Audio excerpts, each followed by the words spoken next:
Kautilya academy Indore की ओर से मैं मनमोहन जोशी, सीईओ कौटिल्य एकेडमी, आप सबका हार्दिक स्वागत करता हूं, अभिनंदन करता हूं। जो कार्यक्रम आज यहां हमने संजोया है उसका नाम है टॉपर्स टॉक। ये एक औपचारिक आप दोनों के बीच में संवाद होगा, टॉपर्स और आपके बीच में। इस कार्यक्रम में आपके पास कुछ स्लिप्स होंगे, हमारे वॉलंटियर्स लेकर आपके पास में आएंगे। आप क्वेश्चंस उसमें लिख करके दे सकते हैं जिसके आंसर्स टॉपर्स आज देंगे। आप दोनों के बीच में सूत्र संचालक का काम करने के लिए मैं माइक्रोफोन पर आमंत्रित करना चाहता हूं। इंदौर के जाना माना एक हस्ती हैं, एंकर हैं बहुत बड़े, आप सब उनको नाम से जान रहे होंगे, सिंगर हैं, इवेंट मैनेजर हैं। एक बार जोरदार तालियों से स्वागत करें सूत्र संचालक आज के मिस्टर विनीत शुक्ला। भाई विनीत शुक्ला का मंत्र पर स्वागत है। सर बहुत बहुत धन्यवाद सर, आप सभी का स्वागत करता हूं। बहुत देर इंतज़ार आप लोगों को करना पड़ा, हम थोड़े से विलंब के लिए क्षमा प्रार्थी हैं, लेकिन सबसे पहले तो मैं ये चाहूँगा कि इस पूरे परिसर को ऊर्जा से भर दें, क्योंकि यहाँ पर बैठा हुआ एक भी छात्र या जो तैयारी करने वाले आप लोग हैं, मैं आने वाले सितारे देख रहा हूँ उनमें, और ईश्वर से, माँ सरस्वती से प्रार्थना करता हूँ कि आने वाले समय में ये जो 3 सितारे आप यहाँ देख रहे हैं, इसके बजाय हमें कम से कम 30 कुर्सियाँ लगानी पड़े आप जैसे सितारों के लिए, जो लोगों से बात कर सके। एक बार जोरदार तालियों से अपने आप के लिए शुभकामनाएं दें। मैं सबसे पहले यहाँ पर हमारे प्रबंध निदेशक आदरणीय श्रीधांत जोशी सर को आमंत्रित करता हूँ कि वे आएँ और अपना स्थान मंच पर ग्रहण करें। पिछले 20 सालों का एक सक्षम अनुभव लिए हुए सर, बहुत अच्छे चिंतक, विचारक, लेक्सिस नेक्सिस पब्लिकेशन से, जो जर्मनी का पब्लिकेशन है, वहाँ से सर की पुस्तकें लगातार प्रकाशित हुई हैं, और कौटिल्य एकेडमी के प्रबंध निदेशक के रूप में एक बार पुनः जोरदार तालियों से स्वागत करें सर का। अनुरोध कर रहा हूँ आदरणीय श्री आशेंद्र मिश्रा सर से, जो निदेशक है कौटिल्य एकेडमी, 15 सालों का अनुभव लिए हुए, मध्य भारत में संविधान और इतिहास के सर्वश्रेष्ठ शिक्षकों में गिनती होती है सर की। सर स्वागत है आपका। अनुरोध कर रहा हूँ आदरणीय नरेंद्र सिंह सर से, 15 सालों का अनुभव लिए हुए, विषय विशेषज्ञ और शिक्षा जगत का एक जाना माना नाम। साथ ही अनुरोध कर रहा हूँ मैं बड़े आदर के साथ, बहुत प्यारी सी मुस्कान लिए हुए, शिक्षण को समर्पित बहुत अच्छे चिंतक और विचारक आदरणीय मनमोहन जोशी सर को, कि सर यहाँ पर आएं और स्थान ग्रहण करें। बारी आती है जिन लोगों से आप बात करने आए हैं, आप लोगों के बीच में से ही निकलकर आज ये जो सितारे कौटिल्य का गौरव बने हैं। सबसे पहले मैं अनुरोध करता हूँ श्रद्धेय शैलेंद्र इंदौलिया जी से कि वो हमारे बीच में आए, आज आपसे रूबरू होंगे। शैलेंद्र इंदौलिया जी अपने बीच में से निकले हुए एक सुपर सितारे के लिए जोरदार तालियां। अनुरोध आदरणीय सुरभि गौतम जी से कि हमारे बीच में आए। खासतौर से यहाँ जो लड़कियां बैठी हैं, जोरदार तालियां चाहूंगा आपसे। ये गौरव का विषय है कि आज सुरभि जी हमारे बीच में उपस्थित हैं। मैंने लड़कियों को यहाँ पर इंगित किया था खासतौर पर सुरभि के लिए तालियां बजाने के लिए। अब सभी लोग जोरदार तालियां बजाएं। आपकी माता जी आदरणीय गौतम मैम भी उपस्थित हैं। मात्र 21 साल की आयु में एक सितारा हमारे बीच में से अक्षय सिंह साहब, जोरदार तालियां। कौटिल्य एकेडमी परिवार गौरवान्वित है आज आप सभी को अपने बीच में पाकर। विनम्र प्रार्थना करता हूं कि आप सभी यहाँ पर उपस्थित हुए हैं, और आज जो छात्र यहाँ पर उपस्थित हैं, हम बात करेंगे हमारे तीनों ही आज के उपस्थित मेहमानों से खासतौर से। उसके पहले माँ सरस्वती के समक्ष दीप प्रज्वलन करने की आप सभी से प्रार्थना करता हूँ। वाक देवी का पूजन हमारे निदेशक महोदय द्वारा। और आप सभी जो यहाँ उपस्थित हैं, मैं आपको फिर से बता दूं, हमारे जो वॉलंटियर्स हैं हमारे कौटिल्य परिवार के साथी आपको कुछ स्लिप्स देंगे जिसमें आप अपने क्वेश्चंस स्टेज तक पहुँचा सकते हैं, और हम सभी उन क्वेरीज को हल करने की पूरी कोशिश करेंगे। अक्षय जी, सुरभि जी और शैलेंद्र जी के साथ।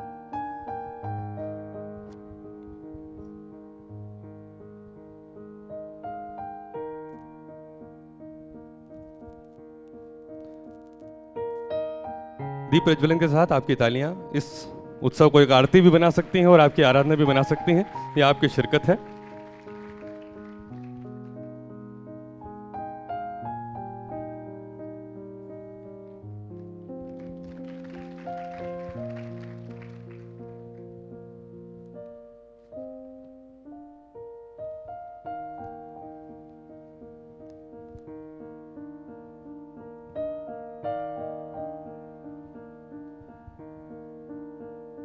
बहुत ही गौरवशाली दिवस है कौटिल्य एकेडमी परिवार।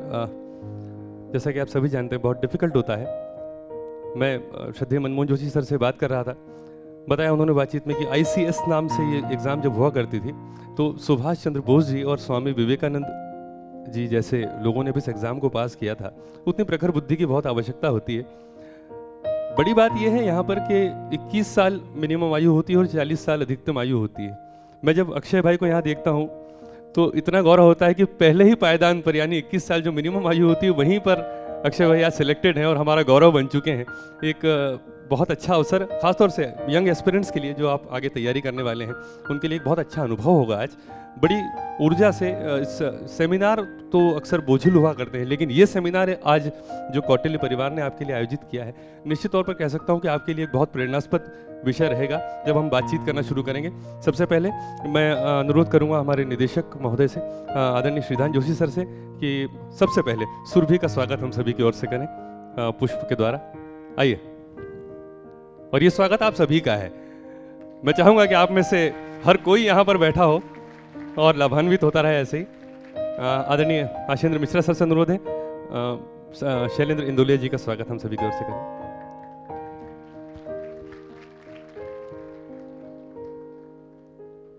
श्रद्धेय नरेंद्र सिंह सर से अनुरोध करता हूं, अक्षय जी का स्वागत हम सभी की ओर से करें।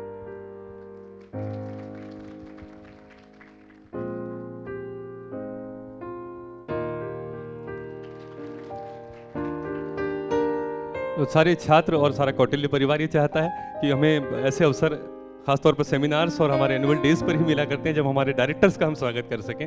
आइए, अनुरोध करता हूं राजेश सैनी सर जो हमारे HOD हैं प्रेस कॉम्प्लेक्स ब्रांच के, आए और श्रीधान जोशी सर का स्वागत मंच पर करें हम सभी की ओर से। अंकित बिजोलिया जी आए और आशेंद्र मिश्रा सर का स्वागत करें। आदरणीय पुष्पेंद्र सिंह सर, स्वागत करेंगे नरेंद्र सिंह सर का। और महेंद्र कोगे जी, मनमोहन जोशी सर का स्वागत हम सभी की ओर से करेंगे।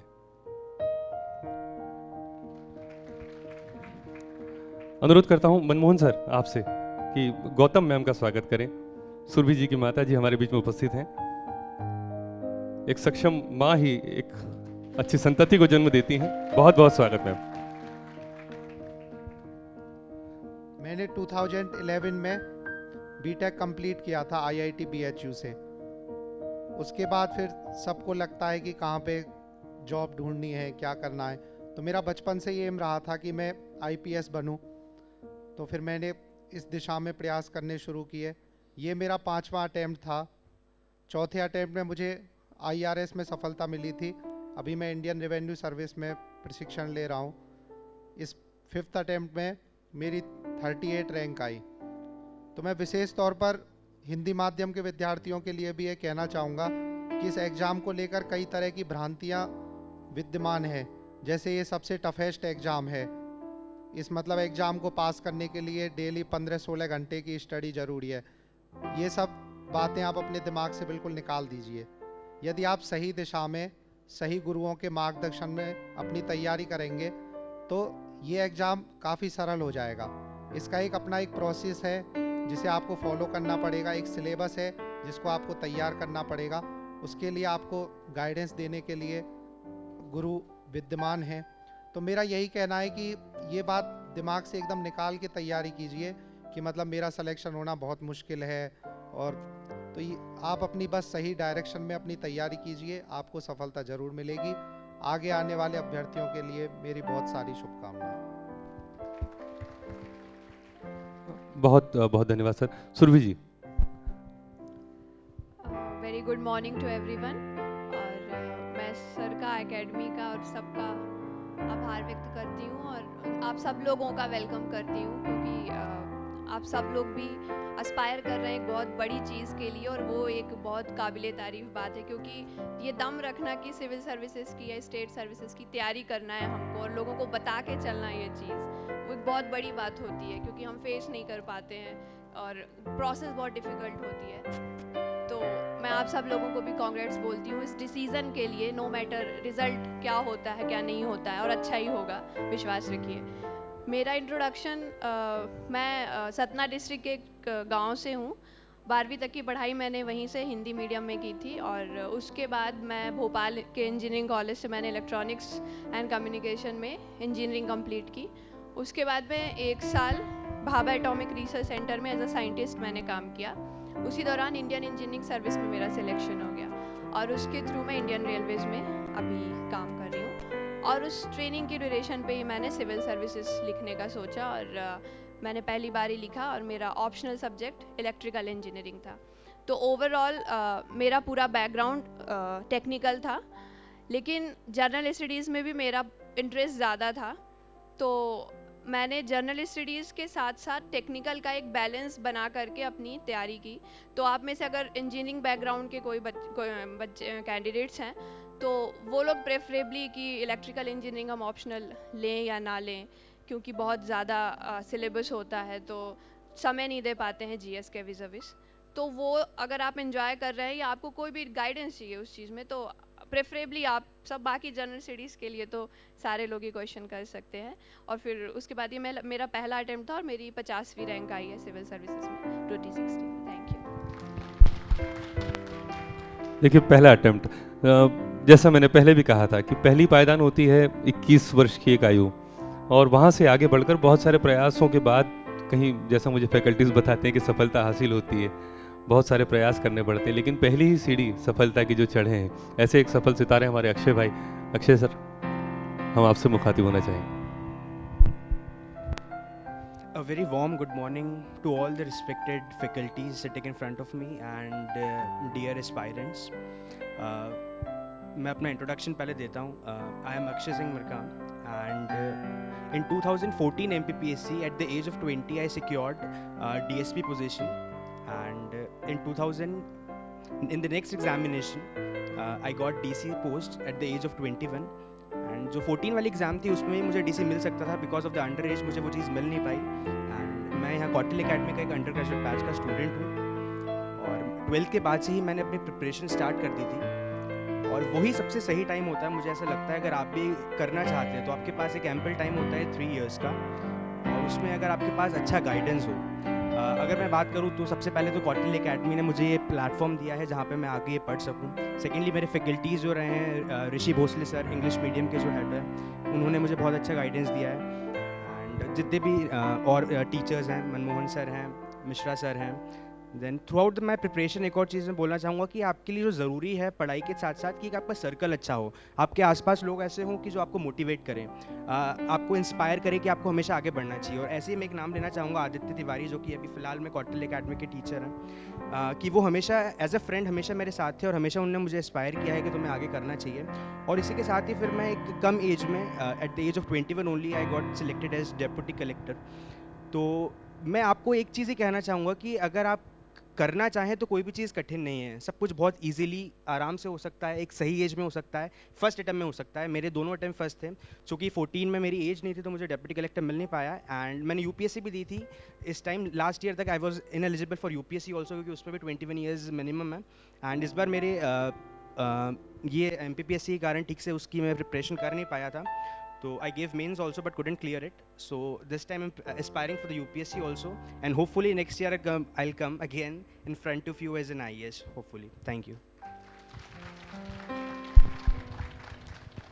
ये एक मूल परिचय के साथ एक संदेश भी अक्षय जी ने दिया हमें। उसके अलावा जो बहुत सारे आपके क्वेश्चंस यहाँ आने वाले हैं, जो मूल प्रश्न एक हमारे बीच में, अक्षय जी आपसे शुरू करता हूँ मैं ये बात कि जो एक मूल प्रश्न आता है सामान्य एक स्टूडेंट के दिमाग में कि being an average student, do I stand in this huge crowd somewhere? देखिए, हर कोई एवरेज होता है, no one is extraordinary over here. अगर कोई सिलेक्टेड है या सिलेक्टेड नहीं भी है तो भी कुछ मार्क्स का अंतर होता है, मे बी 10 मार्क्स 20 मार्क्स, जो आपका सिलेक्शन कराता है नहीं कराता है।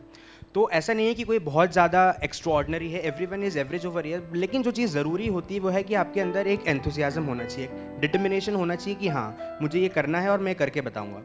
और अगर जब तक आपके अंदर वो चीज़ नहीं आती तो आप वो चीज़ कितनी भी ट्राई कर लें आपसे हो भी नहीं पाएगी। लेकिन अगर आपके अंदर वो जुनून है तो बहुत ही कम समय में, बहुत ईजीली, बहुत एक स्मूथली हम कह सकते हैं कि आप वो चीज़ अचीव कर सकते हैं। और एक एवरेज स्टूडेंट भी, एक I was also an average student, but आपके सामने हूँ आज, मैं selected in my very first attempt. तो ऐसा कुछ नहीं है जो आप सोच रहे हैं, एंड ईजिली सब कुछ स्मूथली आप कर सकते हैं। बिना घबराए बहुत अच्छे से पढ़ाई करिए, डिटर्मिनेशन एंड कंसिस्टेंसी के साथ। बहुत धन्यवाद। सुरभि जी, आप इस विषय पे कुछ कहना चाहेंगे कि एक सामान्य स्तर का स्टूडेंट जो होता है वो कुछ थोड़ा सा खौफज़दा होता है सब्जेक्ट्स को देखकर। दूसरा सवाल मेरा ये भी है आपसे, जैसा आपने बताया था कि आप इंजीनियरिंग बैकग्राउंड से रहे, कॉमर्स स्टूडेंट कैसे हैंडल कर सकते हैं साइंस? जी, पहला सवाल जो आपका है कि Average, एवरेज स्टूडेंट का कंसेप्ट, तो मुझे लगता है कि मुझसे ज़्यादा लाइक क्रूड कंडीशंस जो होती हैं वो यहाँ पे शायद ही किसी की होंगी। कि स्कूल आप देखोगे बिल्कुल डिलैपिडेटेड स्टेट में है, फट्टी में बैठते थे हम, लैब नहीं देखी ही नहीं कि लैब होती कैसी है, पहली बार ट्यूब पकड़ा था इंजीनियरिंग में जा कर के, टाइट्रेशन भी नहीं आता था। तो अगर वो सारी सिचुएशन में मैं एक सपना पाल सकती हूँ आईएएस बनने का, या मैंने बहुत सारे एग्ज़ाम, मैंने इसरो में सेकंड रैंक लाई, मैंने steel authority of India limited निकाला, मैंने बीएआरसी का एग्ज़ाम निकाला, मैं कैंपस में प्लेस्ड हुई, मैंने आईएएस फर्स्ट अटेम्प्ट में निकाला, मैंने आईएएस निकाला। तालियां बजा सकते हैं आप तो- चाहे तो। इतना वाह। ये सोचना, मतलब ये अपना एक कवर बनाना है, कोकून बनाना है जी। कि हम नहीं करना चाहते हैं कहीं ना कहीं 1%, इसलिए हमने ये एवरेज वाला एक धोखा क्रिएट कर एक, लिया। हाँ, एक पर्दा तो ये बना लिया है। धोखा है, मतलब वो जी। तुलसीदास उसी डगाल में बैठ के उसी डगाल को काट रहा है और बोल रहा है मैं गिर रहा हूँ, तो ये वो धोखा है। तो उस धोखे को पहले पूरी तरह वाइप आउट करना और 100% ये सोचना है कि मुझे करना है। एवरेज, नॉन एवरेज, एक्स्ट्राऑर्डिनरी, ये कॉम्पिटिटिव एग्जाम है, यहाँ पे ऐसा कुछ कंसेप्ट नहीं चलता। The one who will work hard will get the thing, यही कंसेप्ट, ये फाइनल चीज़ है। क्योंकि ये बहुत अच्छा होता मैं है। ठीक ठाक थी, मैथ्स मेरी अच्छी थी, लेकिन यहाँ तो जनरल स्टडीज़ पढ़नी थी, तो मैंने ऑप्शनल में भले काफ़ी ठीक कर लिया होगा, पर जनरल स्टडीज़ का वेटेज तो है ना, इंटरव्यू का वेटेज तो है ना, प्रीलिम्स तो निकालना है, तो मेहनत तो मुझे भी उतनी ही करनी पड़ी। और उसके पहले जो मैंने एग्ज़ाम निकाले उसमें भी मैंने बहुत मेहनत की थी, उसके बाद फिर से जॉब करते हुए मुझे मेहनत करनी पड़ी। तो हर स्टेज पे जब आप एक नई चीज़ के लिए ट्राई करते हो तो उतनी ही आपको प्रिपरेशन करनी पड़ती है। आपको आपके बैकग्राउंड का ना तो ज़्यादा फ़ायदा मिलने वाला है, ना ज़्यादा नुकसान होने वाला है, क्योंकि आज आप जिस एग्ज़ाम की तैयारी कर रहे हो उस पर आप कितना इनपुट डालते हो, that will be the only thing that will matter and will take you to that place. तो वो concept is like cocoon thing, आपको हटाना है उस चीज़ को। बिल्कुल कालिदास की तरह आपको जिस डाल पे बैठे उसे नहीं काटना है, ना कोई आवरण रखना है अपने सामने। एक सामान्य प्रश्न आता है कि भाई एवरेज हूँ मैं, तो मैं कैसे तैयारियां करूँगा, तो ये तो उन्होंने पूरी तरह से खारिज कर दिया इस बात को कि ऐसा कुछ भी नहीं है। हर दिन एक नया दिन होता है, count each day as a separate life, और आप आगे बढ़ सकते हैं बतौर आप में वो ज़ील हो, वो भावनाएं हो। मेरा दूसरा सवाल ये था कि एक जनरल क्वेश्चन आता है कि कॉमर्स बैकग्राउंड से आए हुए जो लोग होते हैं वो लोग साइंस सब्जेक्ट को कैसे सामना करें उनका, क्योंकि अक्सर वो उनसे तार टूट जाता है उनका। अगर सिविल सर्विसेज की या स्टेट जी, सर्विसेज जी। की बात करते हैं और उसके साइंस एंड टेक पोर्शन की बात करते हैं, तो वो जनरल अवेयरनेस के लेवल का ही होता है। अगर मैं साइंस की स्टूडेंट हूँ, मैंने फिजिक्स केमिस्ट्री पढ़ी है या इंजीनियरिंग पढ़ी है, तो ना मुझे ज़्यादा फ़ायदा नहीं मिले, मे बी मुझे समय कम लगेगा, पर फिर मुझे इकोनॉमिक्स में ज़्यादा समय लगेगा। तो अगर मेरा एक जगह एडवांटेज है तो दूसरी जगह मुझे थोड़े ज़्यादा समय देके या थोड़ा डिसएडवांटेज यानी बात आपकी वही है कि आप हाँ। हर चीज़ को एक नई चीज़ मानकर, नया सब्जेक्ट मानकर तैयारी कर सकते हैं। वही। अब पॉलिटी जैसे मैंने पढ़ी, तो मैंने पहली बार ही पढ़ी, कॉन्स्टिट्यूशन मैंने 9th-10th के बाद, 9th-10th में बहुत ही कम पढ़ते हैं हम लोग, एमपी बोर्ड था मेरा, तो आप समझ सकते हैं हिंदी मीडियम में कि क्या पढ़ा होगा, और भूल भी जाता है। तो फिर इंजीनियरिंग ठीक था, तो फिर जीएस में ज़्यादा मेहनत करनी पड़ी। कॉमर्स वाले को इकोनॉमिक्स कॉमर्स आती होगी तो उसे टेक्निकल में थोड़ा मेहनत करनी पड़ेगी। तो एक जगह आपकी एज होगी तो somewhere as you have to work hard. तो ओवरऑल एक एवरेज प्रिपरेशन हर सब्जेक्ट में चाहिए होती है इस एग्ज़ाम में। You don't have to excel in something, PhD नहीं करनी होती है, you have to know something about everything is the concept, और वो मेंटेन करके चलना इंपॉर्टेंट है। You have to know something about everything, this is a good one. ये एक बहुत अच्छी चीज़ थी, you have to know something about everything. अब jack of all master of none कहा जाता था, लेकिन आज तो दुनिया ही बदल गई, कॉन्सेप्ट्स बदल गए हैं, नेट आ गया है, सारी चीज़ें आपके सामने गूगल बाबा पर हैं, तो you have to be jack of all also sometimes. Shailen sir, मैं आपसे मुखातिब हूँ, आप सीनियर हैं सबसे अभी इस मंच पर, मैं आपसे ये जानना चाहूँगा कि टाइम मैनेजमेंट की एक बड़ी बात करते हैं कई छात्र, जो संस्थान के पास क्वेश्चंस आते हैं अक्सर, कि वही टाइम पीरियड है स्टडी के लिए, दूसरी चीज़ों के लिए, टाइम मैनेजमेंट कैसे किया जाए स्टडीज़ के टाइम पर? हाँ, एक तो ये कहूँगा कि ग्रुप बना के थोड़ा स्टडी कीजिए। जैसे 4-5 लोग आपस में टाइम मैनेजमेंट अच्छे से कर सकते हैं। जैसे कई टॉपिक किसी का स्ट्रॉन्ग रहता है, कोई टॉपिक किसी और का स्ट्रॉन्ग रहता है। जैसे मैं अपनी बताऊं, मेरा ऑप्शनल ज्योग्राफी था, आदित्य जी हैं उनका भी ज्योग्राफी था, तो हम 3-4 साल से साथ में थे। तो आदित्य की ज्योग्राफी बहुत ज़्यादा मतलब शानदार थी, मेरी मतलब उसके मुकाबले कुछ नहीं थी। तो मैं तो इसके नोट से पढ़ता था, ये टेस्ट सीरीज किया हुआ था तो इससे गाइडेंस लेता रहता था। पर वही रहती है, कुछ किस्मत की बात रहती है कि बहुत दुख हुआ मुझे कि इसका नहीं हुआ, लगातार इंटरव्यू दे रहा था। लेकिन इसने जो टिप्स बताए मुझे मतलब काफ़ी काम कर गए, और मतलब उसी की बदौलत मेरा हिंदी माध्यम में ज्योग्राफी में हाईएस्ट मार्क्स आया 291। तो टाइम मैनेजमेंट के लिए एक ये चीज़ बहुत ज़रूरी है कि आप आइसोलेटेड होके ना पढ़ें, खुद से अलग अलग लेवल की तैयारी नहीं हो पाती है। यदि एक ग्रुप में रहेंगे, अलग अलग लोगों के कांटेक्ट में रहेंगे, तो एक वो चीज़ ज़रूरी रहती है। और हर एक सिलेबस के अकॉर्डिंग अपना टाइम आप बांट लें कि मुझे ये चीज़ इतने टाइम में करनी है, ये कंटेंट इतने टाइम में पढ़ना है। तो इस प्रकार से आप बांट कर तैयारी करें। अक्षय भाई, मैं आपसे जानना चाहूँगा, एक सवाल बड़ा यहाँ पर पूछा जा रहा था कि what is the difference of approach when the syllabus has been changed in MPPSC. तो कोई अप्रोच में परिवर्तन आता है क्या सिलेबस बदलने के बाद? मैं यहाँ पे कहना चाहूँगा कि जो अप्रोच एमपीपीएससी की चेंज हुई है, ये सबसे ज़्यादा बेनिफिशियल है हम जैसे यंग स्टूडेंट्स के लिए, या जो फर्स्ट या सेकंड टाइम दे रहे हैं। क्योंकि इसमें एक चीज़ हो रही है कि एक लेवल प्लेइंग फील्ड हो गया है सबके लिए। यहाँ जो एक बहुत से 5-5, 6-6 साल से जो तैयारी कर रहे थे, जिनके ऑप्शनल थे, वो ऑप्शनल चूँकि पूरी तरह यहाँ हट चुके हैं, तो यहाँ पे एक सब इक्वल लेवल पे आ गए हैं।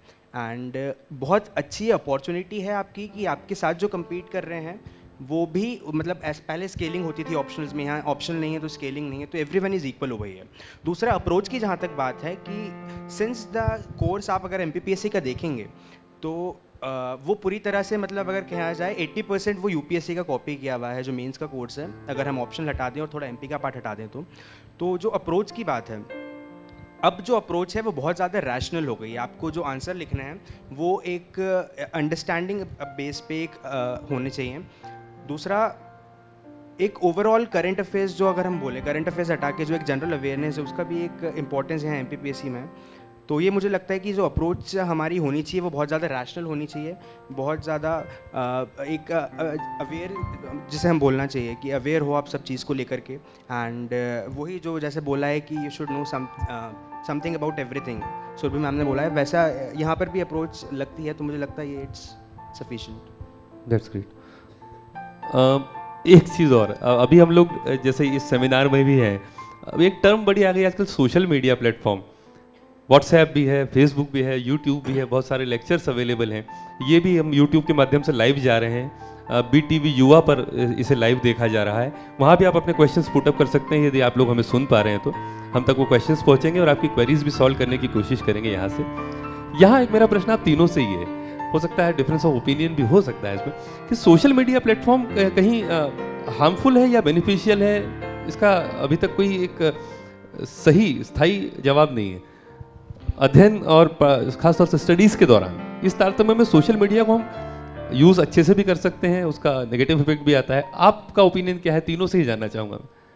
देखिए, जो सोशल मीडिया का है ये कंसेप्ट बहुत ही रिलेटिव है कि आप उसका किस तरह से यूटिलाइजेशन कर रहे हैं। अगर आज मुझे कोई कंसेप्ट स्टडी के दौरान समझ नहीं आ रहा है तो मैं उसे गूगल कर लेता हूँ, मैं यूट्यूब पे सर्च कर सकता हूँ, तो मैं स्टडी के लिए भी उसे यूज़ कर सकता हूँ। अगर मैं पढ़ते पढ़ते बहुत ज़्यादा डीमोटिवेटेड फील कर रहा हूँ, फ्रस्ट्रेटेड फील कर रहा हूँ, तो थ्रू द सोशल मीडिया मैं थोड़ा एक रिफ़्रेश हो सकता हूँ। तो ये मेरा एक पॉजिटिव वे है। लेकिन अगर आप किसी और चीज़ में नेगेटिव वे में यूज़ कर रहे हैं तो it's the fault in you that you are doing that.